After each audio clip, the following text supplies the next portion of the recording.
it's got to the point. It's got to the point now where, you know, they're almost anxious about the stress, and oh damn, I better smoke because it's a preventative measure. Excellent. So let me give you the three outcomes of what can happen right now. And again, this is just you can steer this anyway. We're eventually going to get where we need to go. Okay. Yep. The last comment you made, or the last question, was, so we need to fix the stress instead of the cigarettes. Am I correct? Or something along those lines. There's only three possibilities I can come out with. The best case scenario, and this is the one we're always going for, is that if I look at you as the hypnotist, being you and me being the client, with that dazed, confused look on my face, which means that you've hit the nail on the head. And they've realized, oh my God, it was never the smoking, it was the stress. You're a genius.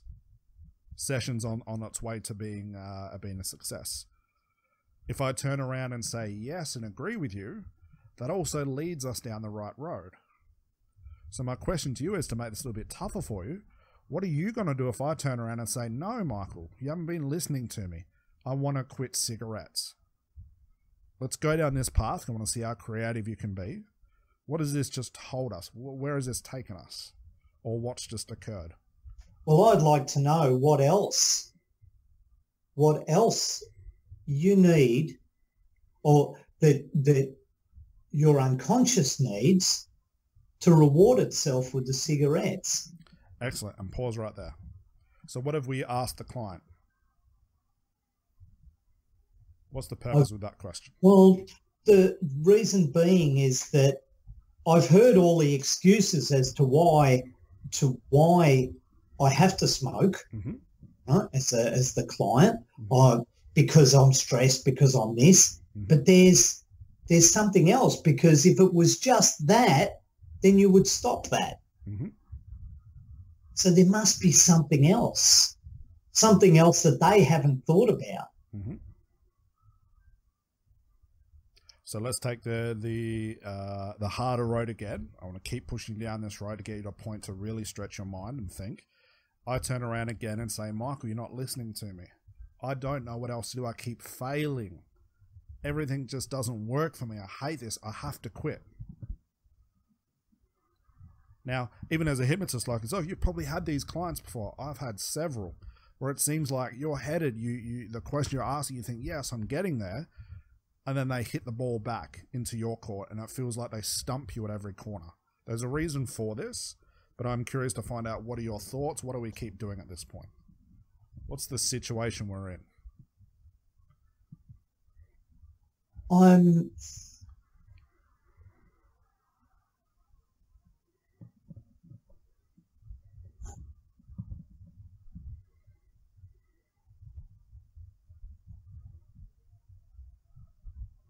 just what's got me intrigued is how much you've gone out of your way to smoke, and it's almost like you're trying to sell it to me. It's a great idea, yet on the other hand, you've come to me and you're sitting in front of me here and you're saying, I've got to stop. It doesn't make sense. And it doesn't make sense to me. I just want to quit. What do I need to do? I don't understand this. Now, I'm bringing this theme up on purpose. Yeah. What do we keep going up against? What's the communicating message that the unconscious mind of our client is doing? The conscious mind is telling all these excuses, but what's the theme the unconscious mind keeps doing to you? It's testing me. It's testing me big time. Now we're starting to think. Now, there's many reasons the unconscious mind can test you. Hopefully we'll get to that. But my question to you is, why is this client's unconscious mind keep pushing your strategies away? Why does it keep coming back with, Michael, you're not listening to me, aggravation, getting angry at you? Why does it keep doing this? What could be some of the reasons?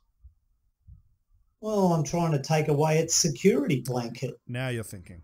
We are. And Go ahead. and look, if you really want to smoke, just smoke. Mm-hmm.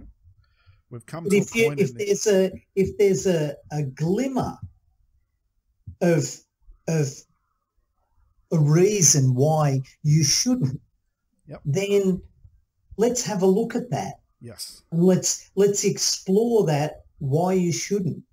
Excellent. So let me give you a metaphor to explain what you said was absolutely perfect. Look at this as unconscious resistance. This is the unconscious mind, and this is, again, just a metaphor. It's almost a metaphor to explain a metaphor. The unconscious resistance comes from, to say, Michael, this is his unconscious mind talking now, Michael, you haven't shown me or given me or provided anything for me that I like better than smoking, so I'm going to keep smoking. You need to prove to me that I can do something else plus get what I get from smoking. Now, what this client gets from smoking is anyone's guess. That's something we have to explore. Yeah. Does that make sense? It does. We're at a point where we're moving along, right foot in front of left foot, thinking, wow, this is great. It's a great session. And the unconscious mind keeps saying, no, Michael, we're not there yet. You've given me nothing. Why would I want to change? Why am I going to listen to you? You're not providing me anything. I'm doing, let's call this client Jim. I'm doing Jim a service right now, because he does get stressed out. He does have these things in his life. And the only conclusion I've made is smoking. And until you provide me anything different, I'll keep on smoking. And I'm going to resist you at every corner until you pique my curiosity. Well, what I'm just wondering is what we could give you that is better than smoking. Excellent. Backtrack just a little. We're not going to go to a point where we're going to solve it. No. I'm looking for you to tell me that. Mm-hmm. What would be more beneficial to you that would make smoking the furthest thing from your mind? Excellent. Good question. What do you think the response from the client's going to be? Well, knowing that they're probably not even two ways. Oh, well, I've tried everything. Thank you. That same common theme is going to repeat itself. Yeah, or it could spark some interest, and I get a bit of a deer in the headlights moment. You could, absolutely. The only way that interest is going to come about is if there's a trance that's been formulated. Yeah. Does that make sense? And again, this is a role play. I can negate everything you're telling me and take control of this conversation, but I do want to push you down a certain track where we come to a point as hypnotists that we start to explore the conversation, we start to explore the problem, which we know we need to do for obvious reasons already, and it's been advanced training as well. It should be a little bit more preview as well. But we come to a point where even we think we're getting somewhere, and the unconscious mind says, no, I'm not doing that. You don't understand me. And then whatever you try and do to get around it, start to say, well, what else could we do? What other things would you rather do? All these great questions that have a place. They definitely have a place. The same excuse comes back and says, well, Michael, you're not hearing me. I've done everything you could imagine. I've tried absolutely everything. Nothing seems to work. Does that make sense? Well, yeah, I guess you're going to be a smoker then. Because with that determination, yes, you're going to smoke. Yeah. And good luck to you. We almost have to call a client's bluff, don't we? Say, well, look. Just about. Yeah, it sounds like you're, I know you're sitting here in front of me. I know you want to quit. I understand this. And I know you've tried everything to quit. So what do you want me to do? I'm not following along. I mean, this is just one example of what could be done, is to put it back on the client, put it back in their court. Now, yes, they could turn around and say, well, Michael, I want you to show me. You need to tell me. Let's go down that path and see where this could take us. If I turn around to you and Michael and say, Michael, I don't know what to do. That's why I'm here. You're meant to help me. Yeah. What has this now done to the conversation? That could be that not we were talking about. This could be the mindset of the client. And I'm trying hard not to tell stories. I know. I know. Because the stories you're telling, it'll break through this anyway, but I don't want to get into that for this program. That's That's something altogether different. Yeah, absolutely. And the same at the same time. But we won't go down that road. What is the theme of this conversation? This client keeps recurring back in the same theme, then all of a sudden he pops out. It's going to be a bit of anger and frustration, which we know is an unconscious moment, and says, well, Michael, you tell me. I'm here. I'm paying you, Michael. You need to tell me what I need to do. What position has this client taken, and what position has this client given you? They've handed the decision making over to me. Yes, thank you. So, and why is that an issue? Now the only real thing to do would be to task them, and give them a task, and make sure they complete that task without throwing their arms up in the air and saying, oh, well, I've tried that before, right? And coming back with that argument. So you've got to belt the ball back over the net and say, deal with this. Sounds like a lot of responsibility for you, the hypnotist, right? Would you want to take on the position of fixing the problem for them? Well, it may not be the yes, they've presented the smoking as the problem, but it's masking a number of things. What's the one thing that keeps repeating itself? The position's very, very important right now. This person has positioned you to say, Michael, you fix it for me. Now, as we as hypnotists, can we do that? Of course not. No. So why would we take the position? So what I'm pointing towards is, couldn't this reveal to us the reason why they can't quit? Because they went to the patches to help them. They went to the electronic cigarette. They went to the hypnotist. They went to all these different places. And what's the one place they didn't look? Them. Inside. Yeah.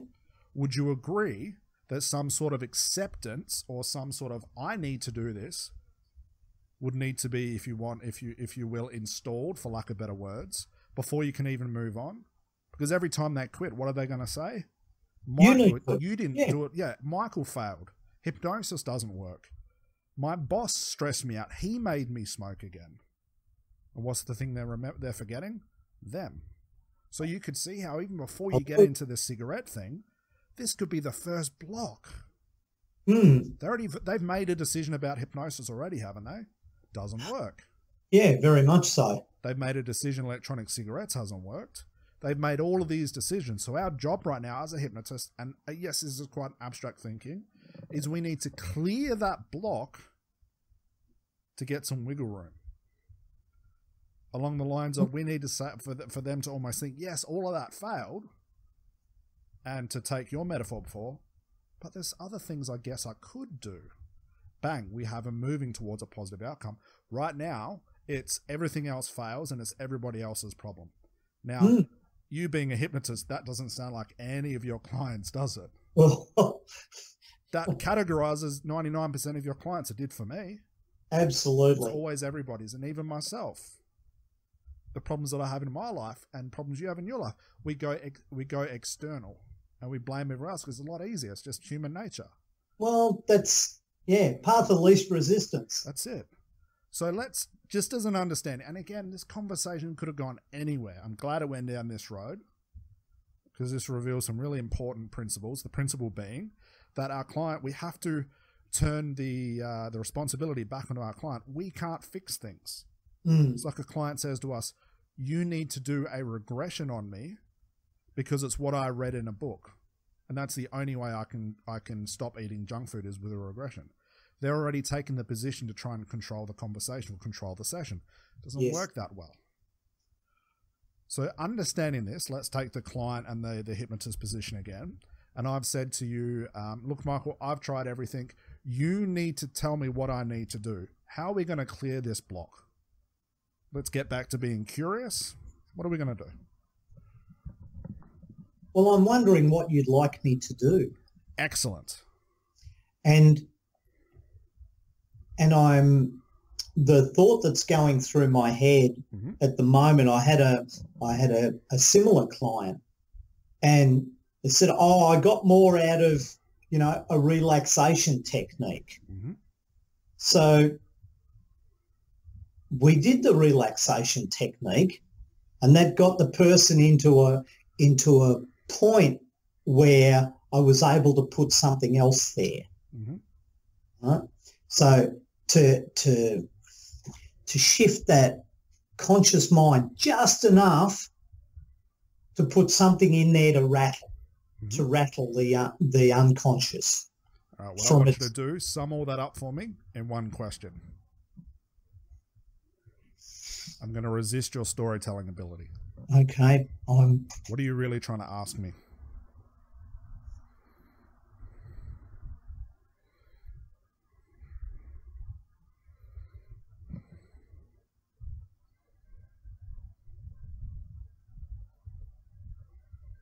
I know you think that it's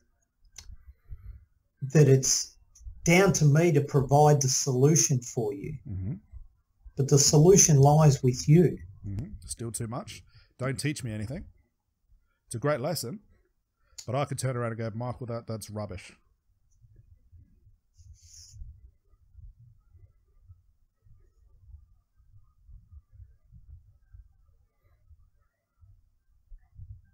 Come on, Michael, fix me. I want you to tell me, what do I need to do? You've done it already. You've come here. So that being said, what did you do that got you here? I'm just so frustrated, Michael. I have to quit this. What do I need to do? Just tell me. So that frustration gave you enough to get you here. Yeah, I just got to quit. Just got to quit. Yeah, just tell me, what do I need to do, Michael? You're the stop smoking expert. That's why I came here.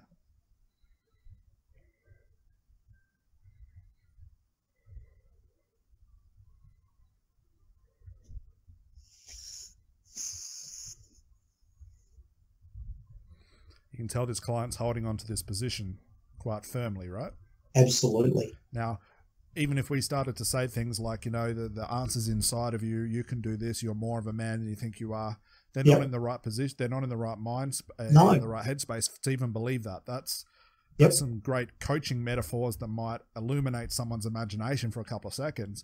But right now, they're so firmly fixed in the position, the only answer they're going to listen for, and they're going to negate everything else, is the instruction to say, okay, look, cat's out of the bag.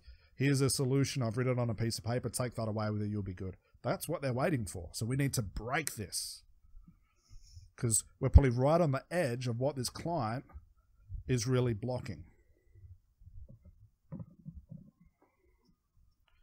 Just fix me, Michael. Give me the solution. I know you know it. What is it that needs fixing? I've got to quit, Michael. I have to quit. Just tell me, what do I need to do?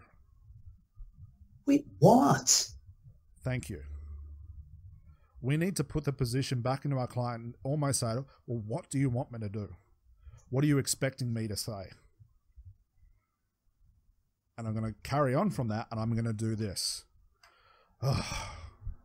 Fine. Mark, you know what it really is? It's so freaking hard to quit. What's just happened right now? It is, isn't it? Okay, what has the client just told us? It's hard. That's the mindset. It's hard. That's why I keep failing. I want it to be easy, Michael. And by coming to you, I thought it would be easy, because I thought you were going to give me the solution. But also with that, I've tried all these other easy solutions, and where have I ended up? In the same place. Do you see why breaking that cycled mindset is so important? Yeah. Maybe you thought, I'm just going to sit in my hypnosis chair. Michael's going to tell me to close my eyes and relax and run me through this great metaphor and a story. That's too easy. So the mindset this client has, this is the conclusion this person has drawn. This is the loop, the unconscious loop we've talked about many times, is I think quitting smoking is hard. And this could have been something they've been told, the experiences, the failures they've had. We'll get to that. I think it's going to be hard. I'm confirming it's going to be hard, but I want an easy solution. And if you give me an easy solution, I'm going to say that's too easy because smoking's hard. So quitting smoking's hard. So I'm going to keep smoking again. Can you hear that loop this person is caught in? So our job right now is to do what? Show them that quitting smoking is easy and that smoking will take care of himself. Yeah. Do you see that live in the action? Yep. So how do we do this? Without offering solutions? This would be a great time to tell stories. Absolutely. But we're not going there. So how do we take this person's mindset that says to you, Michael, just quitting smoking is so freaking hard. I don't like hard things in my life. I like life to be easy. How are we going to break that? That's good. The tie. We all like things to be easy. Correct. We all like things to be easy. So how could we make it easy? Excellent. That could be pointing towards a solution. Now, there's two ways again. Let's do this two ways again. I could turn around and go, well, Michael, you know what would make it easier? If my family supported me. Then we can go down that road. We've got some outside solutions. Beautiful. Yep. But in most cases, client's not there yet. That's why they're sitting in front of you. Does that make sense? They don't have the solutions or the resource. So we're asking questions like, what could you do? What would be easy? What does easy mean to you? They might not be there yet. And that's the word, they might not be. So I just want to keep you creatively thinking. What else do we know? What else are we curious about? How do we snap this loop? Because we're hoping we snap the loop and the client goes, oh my God, Michael, I'm so much of a man, I don't need cigarettes. I'm not going to let cigarettes control my life. I'm more than capable to quit. Great, they found a solution, but we have to break that loop. Right now, they're caught inside of it. Smoking's hard. I want it to be easy, but if it's too easy, so I'm going to keep smoking because quitting's hard.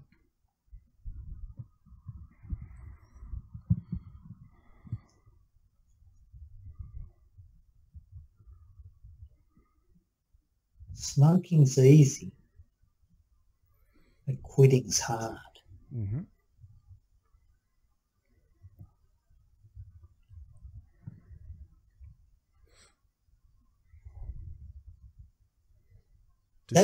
Go ahead. That's really strange because in order to smoke, you've got to pay for them and you've got to buy all this equipment, to be able to do it. And yet quitting just means that you don't have to do it. So how is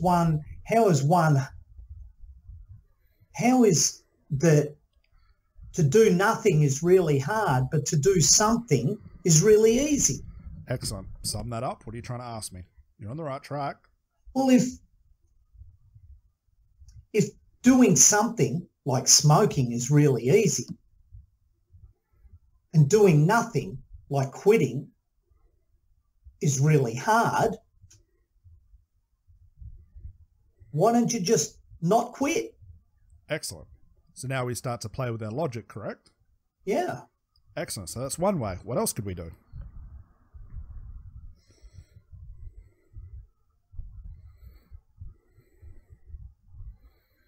Now, again, to take what you just said before, how would we know what's the most obvious sign or signs that we would know that that's stuck, that that's had an effect? What should we always be on the hunt for? Well, I'm looking for pauses. I'm looking for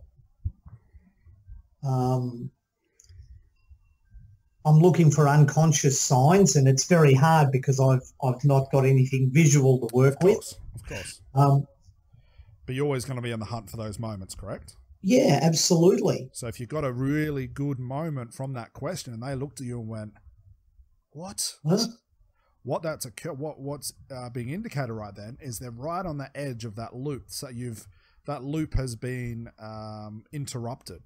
Because the loop of I can't quit, it's too hard, it's this, it's that, failure, that's looping, and all of a sudden with the context they're in, they're going to be thinking really firmly about the problem right now because you keep bringing it up, and all of a sudden you're getting a, what? You're interrupting that loop long enough to clear that mindset. So that's one way. And I'm just what I'm thinking about is that if the same enthusiasm got put into quitting as to smoking, you'd be done and dusted. And how is it that your enthusiasm changes? Because you're enthusiastic enough to come here to look for an easy answer. How is it that enthusiasm swaps direction? Excellent. So it's another amalgamation of the mindset thing. Beautiful. What else could we do?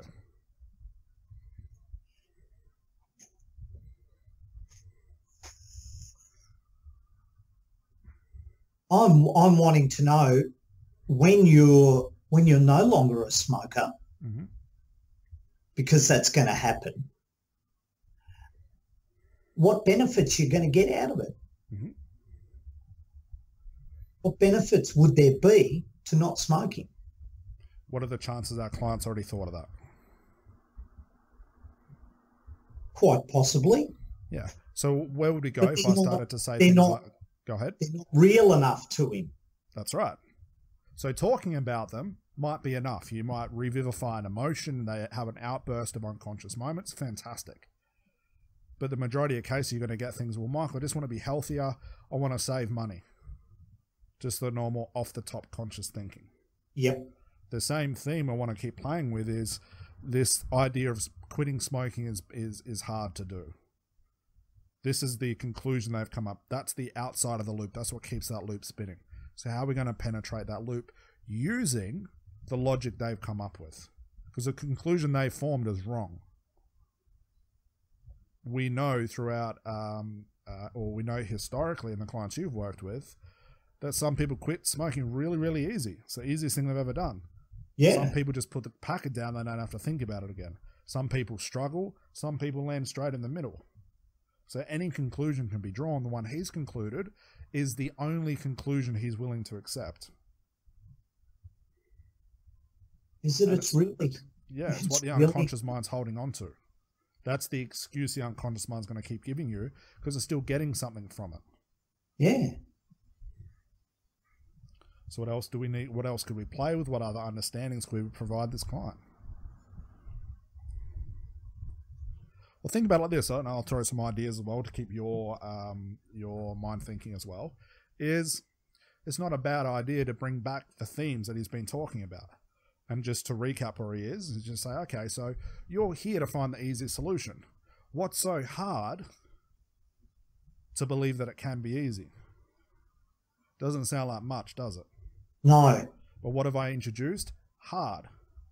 Yeah. He thinks it's hard to quit.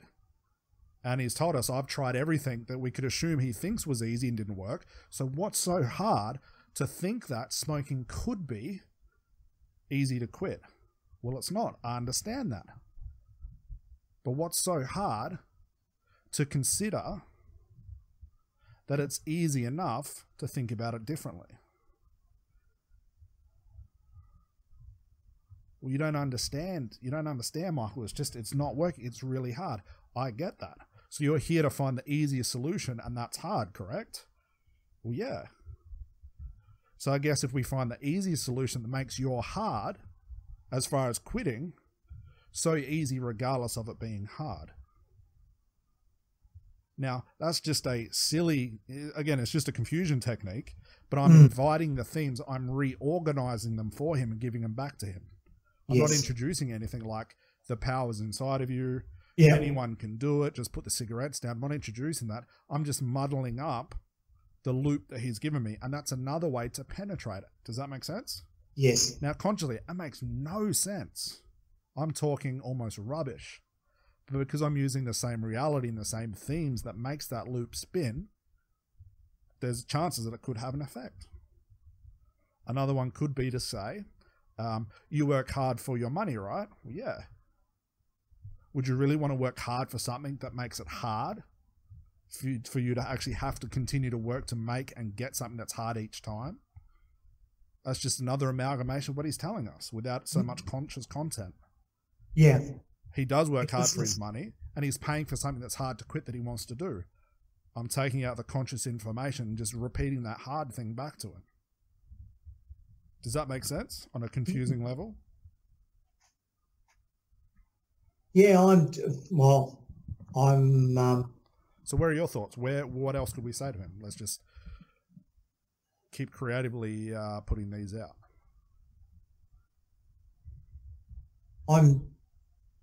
I'm thinking that you want this smoking to stop, and you want it to be easy. Mm-hmm. As easy as, going to bed of a night, because you don't smoke when you're in bed. Mm-hmm. Or do you? No. You don't smoke when you're asleep. No. And sleep's really easy. So doing things easy is something that you can do, and you've probably done all your life. So how do we make what you do easy when you think it's hard? Excellent. And when you change the way you look at things to their level of hardness or easiness, how does that make you feel? Excellent. So again, we just overly confuse them with the same themes. We could also clarify the event. So Jeff, if that was his name from before, Jeff, what are you here for today exactly? Are you looking for the easiest solution to quit to something that's hard? Or are you trying to find out the hardest way to make it even harder so it becomes easy and you learn from it? I'm confused. Which one would you rather? Would you rather find the easy solutions and quit? Or would you rather quit regardless of it being hard or easy? That stacking of conclusions should jumble things up enough where he gets that, it's sort of like, it's just to catch him off guard slightly. Yeah.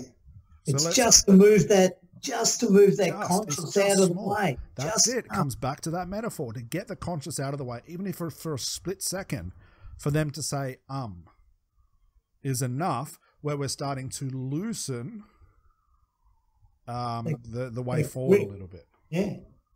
So let me give you an answer to the statement you gave before, or any of the statements we said. And I said, well, Michael, what I'm here for is, you know what? I don't care if it's easy or hard. I just don't want to smoke. So what has this now just told us? He's accepted one of those patterns, because he's dropped the idea of it being hard or easy, right? He's just told us this. If, however, he just said, Michael, listen to me, it's so freaking hard, there's more work to do. Yep. But if he excuses his position, he backs out of his position, says, you know what, Michael, I don't care if it's easy or hard, I just want to quit. Okay, well, we want to take the easy option, right? Of course. So where do we go from now?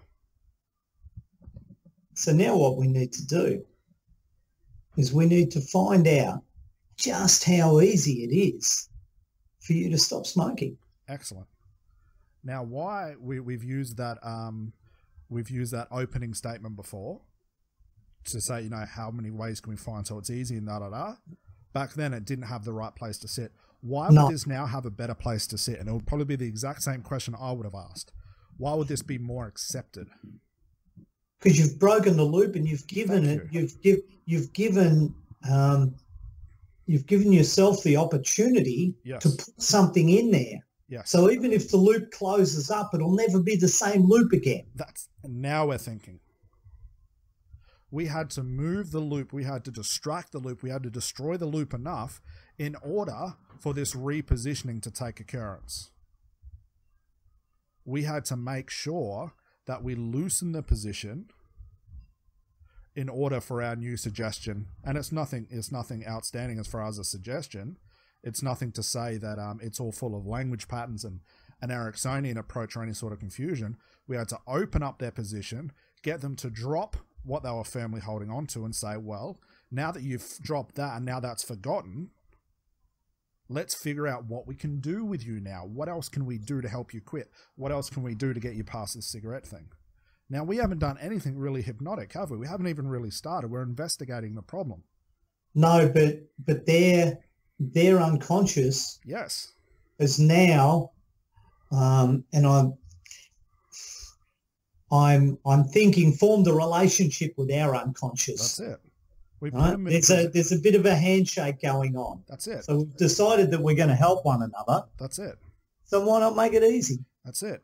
And there's two ways it can go right now. We have a position as the hypnotist. Now their mind's more open for us to say, okay, let's use trance. Let's formally put you into a hypnotic trance, either through a technique or a strategy, whatever.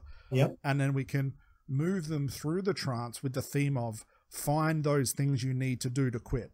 Find everything you can find. We can take them through a story, some metaphors. We can do that formally with an induction.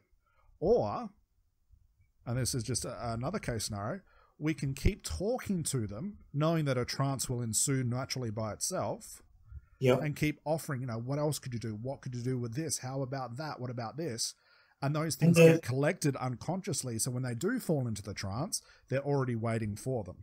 Yeah, and then they come up with the idea. Every single time.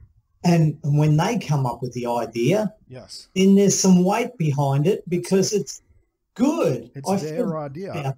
They can't deny their own ideas. They can deny yours, but the funny thing is, the same solution they come up with could have been the one that you told them at the very start. But at the very start, they said, no, that is not the case. They couldn't happen. Why? Because the position they had was of the mindset, which was quitting smoking is difficult. It's hard. It won't work. I've tried everything.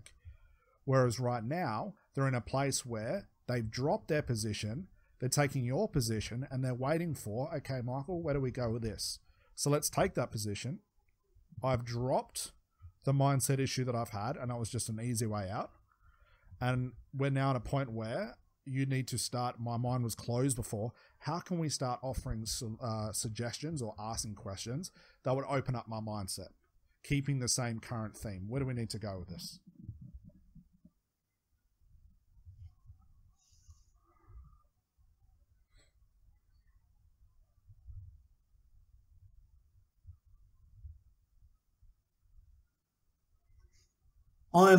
I'm looking for a clue from them as to where they think they should start. Mm-hmm. So how would you offer that as a question? So now that you're well underway and you've taken the difficulty out of all of this. Excellent. Good sum up. What do you think would be the first steps that you need to do? Excellent. Remember, we're not there yet. No. Make it a bit more ambiguous.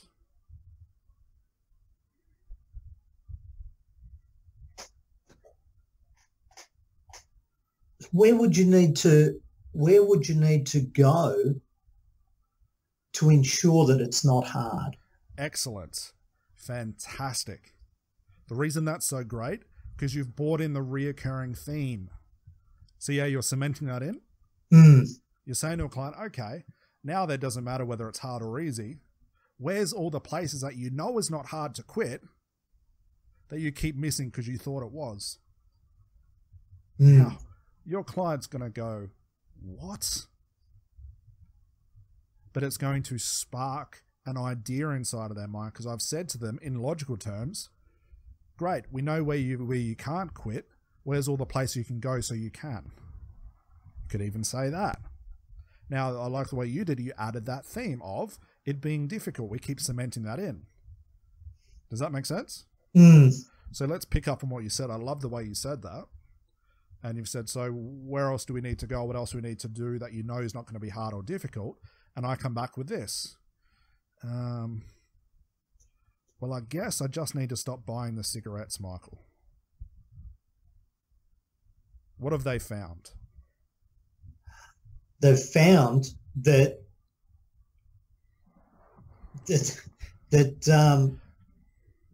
that's probably one of the stepping stones that gets them to there. Excellent. But to us, that seems obvious, doesn't it? Yeah, of course it does. But we can't say that to them, can we? No, and I'm just thinking of, yeah, but buying them just isn't, not buying them is the easy bit. Excellent. What happens when somebody offers you one? Yeah, and we get to that point, we start testing, Yeah. absolutely. But do you see how they've come up with the solution themselves? Now, at the very start, with this closed mindset of quitting smoking's hard, and you said that same thing and said, well, why don't you just stop buying them?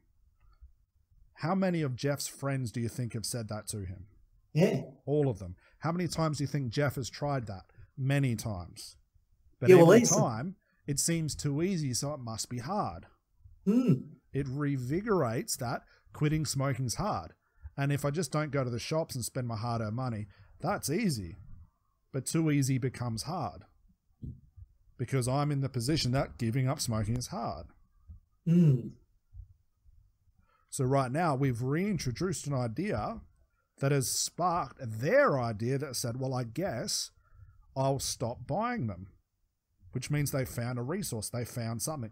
Is it going to be the all and end all? Probably not. But it could be. So how could we cement in that what they've found is a good start? Without telling them in face value, saying, great, that's excellent, go do that, session's over. How could we keep weaving that into a conversation, having fun with the language and the theme? It is easy, isn't it? Yes. And knowing that that's so easy,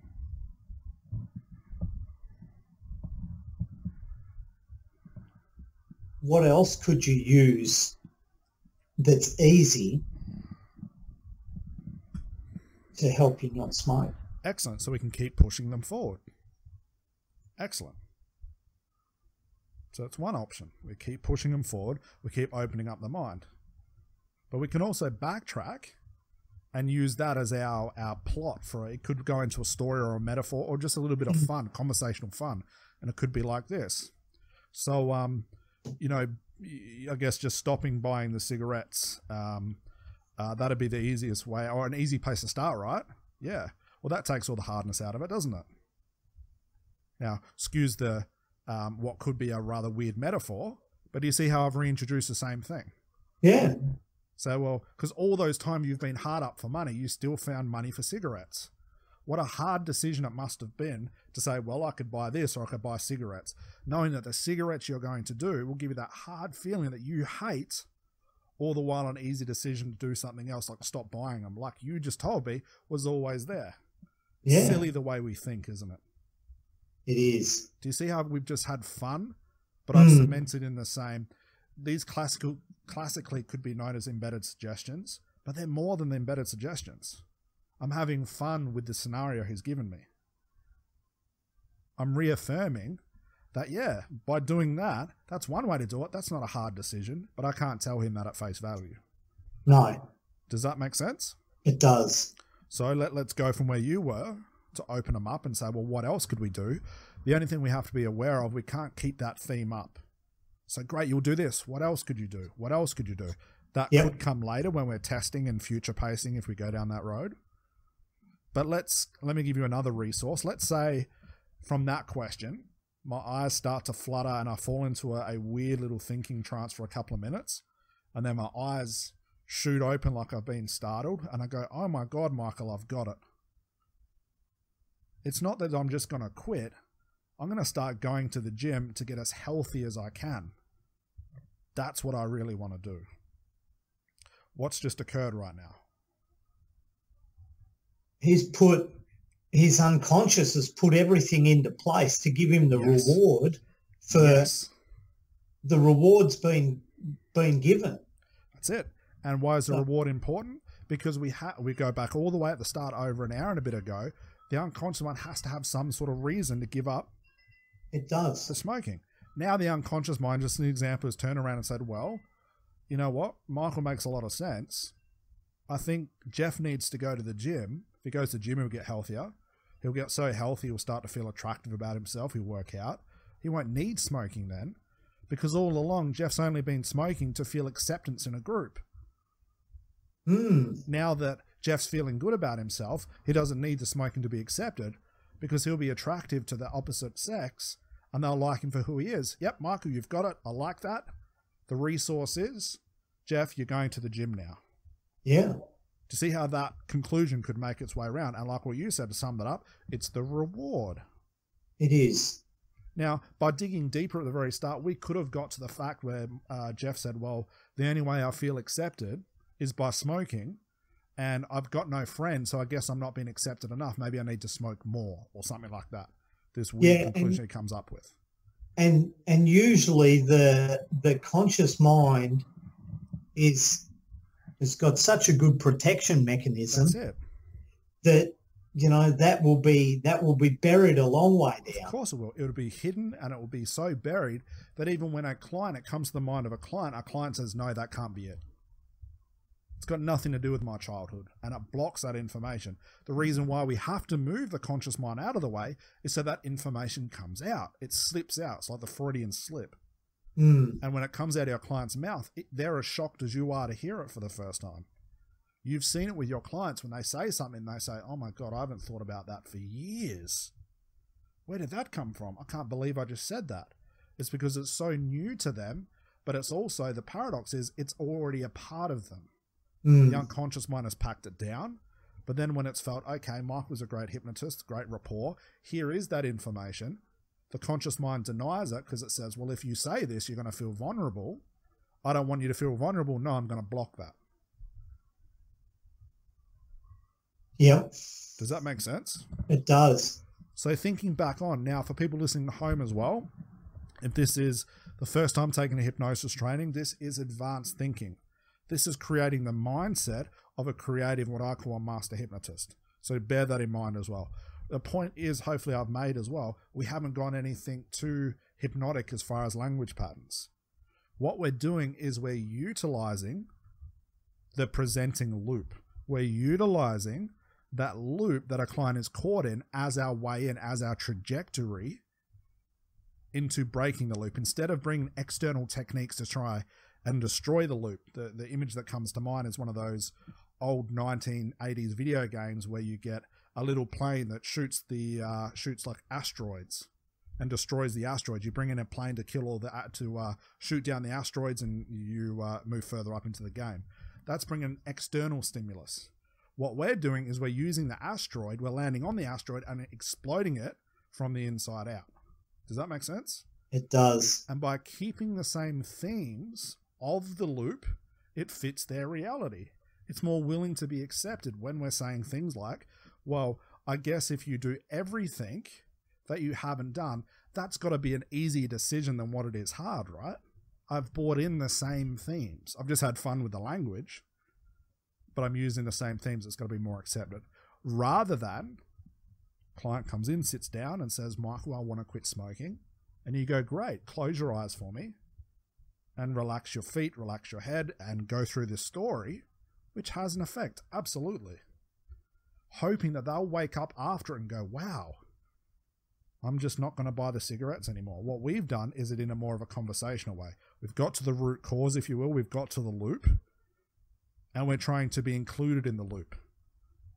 It's like waiting outside of a nightclub in a long line, and instead of going to the back or the front and trying to get in, we're just going to shimmy ourselves into a small group, be a part of their group, hoping to get into the nightclub easily because they think, well, there's a big group that must spend more money, instead of being a loner and a part of it ourselves. Does that make sense?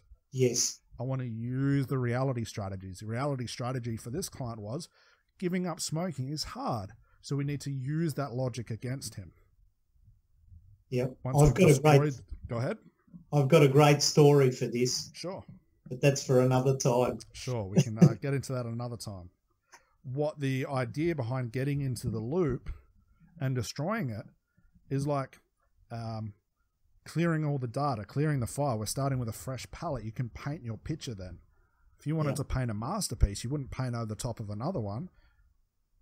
You get a fresh canvas. You'd clean it, you get all the dust off, you make sure it was completely clean of clutter and dust and dirt, then you paint your masterpiece. You don't paint your masterpiece over the top of another one because it's going to get lost in translation. That's what we've done here. And then when the loop's been broken, then we can start say, well, now that you've dumped your position that smoking's hard, what do we need to do now? What solutions can we come up with? And we can either put them into trance to find it for them, which is always one easy solution, or we can have fun with the language and stories and metaphors, stack up as many solutions as they need, then kick them into trance and say, hey, now you have all these solutions. Spend the next hour with your eyes closed, sorting through them. Find your favorite ones. And I'll wait for you right here. Any questions at all? No.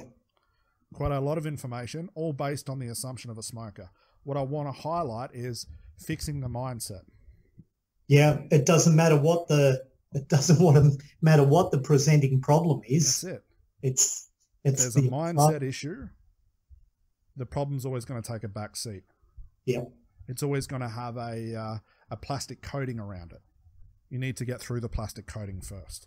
Yeah. And you'll hear that through themes. Now, what's important to understand as well for people listening at home, the themes that you hear won't always be expressed logically. Like smoking, giving up smoking is hard. It's difficult. I can't do it. I fail. It could be presented in other ways. It could be presented through a metaphor. I feel like I'm climbing up a hill and there's no way down. I feel like I'm being weighed down inside. The same theme is recurring. And if that theme keeps continuing, either straightforward or in a roundabout way, you need to address it. If an idea comes to mind in your mind as the hypnotist, like your unconscious mind saying, hey, Michael, he keeps telling you smoking is hard to give up. Address it. And then you turn around and say, oh, Jeff, I'm just curious, this just come to mind. Is it that you think giving up smoking is hard? Is that the issue? And then his unconscious mind says, oh my God, thank you. You've heard me. And you create that relationship. But it's easier said than done. This is what I mean about slowing down, listening to your clients and taking one question at a time. Stop trying to solve it. Just understand it. And it's where these things will come out, these golden nuggets of information. Yep. Any questions at all? No, I'm really good. Excellent. I'm sitting here enjoying the moment. Excellent. So processing away. Yes. Excellent. So when we catch up next time to continue on with this program, we're going to continue the same thing. And I hope you like the feel of this. I think it has a more intimate feel going back and forward within a coaching scenario. Is I don't want to say, Michael, this is what we're going to do tonight. This is the technique.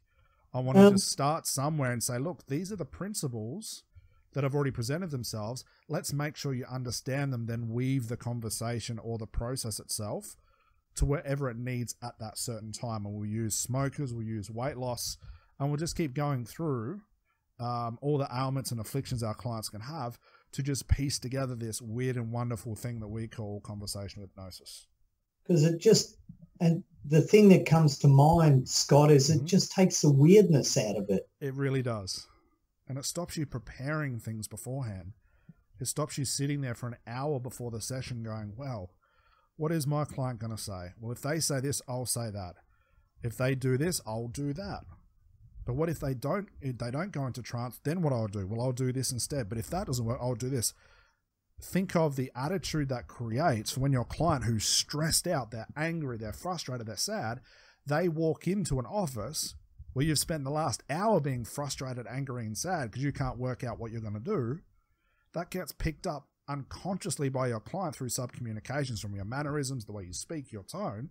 It doesn't set the right environment for solution. And if you're stressed out and your client sits in front of you, their unconscious mind could pick it up as a suggestion to get more stressed out. We don't understand this or notice this, and we blame our client and say, well, they must be resistant. They don't really want change. It's always good practice to think, well, what am I doing? How am I feeling? If I'm feeling great and all tranced out, I've put myself in hypnosis, taking the conversation casually with a solution in mind, that attitude of I can work with you with this, I'll be your friend, I'll care for you, will get exuded through what you do, and then your client will start to act like you. This is matching and mirroring, but we're not doing the obvious matching and mirroring. We're all hoping the unconscious mind does it for us. Your attitude is more important than the techniques. You could have the greatest techniques in the world, but if you don't firmly believe in them, they won't work. It's a bit like taking your car to a grumpy mechanic. Yeah, exactly. Okay, it's like going to a dentist with bad teeth. I want to rest assured that he has great teeth so he knows what he's talking about. Does that all make sense? It does. Excellent. You should be very proud. What you did tonight was great. I want to start to expand your thinking and get past the normal pitfalls that most hypnotists, even myself and even you at one point, have fallen into. We want to move past those. So until next time, we will catch up again, this time next week, continue on in the same vein, and then start adding more principles and keep moving away from techniques. All right, Michael? Thanks, Scott. Excellent, Michael. You did really well. Thanks a lot. Cheers, mate. Bye for now. Bye.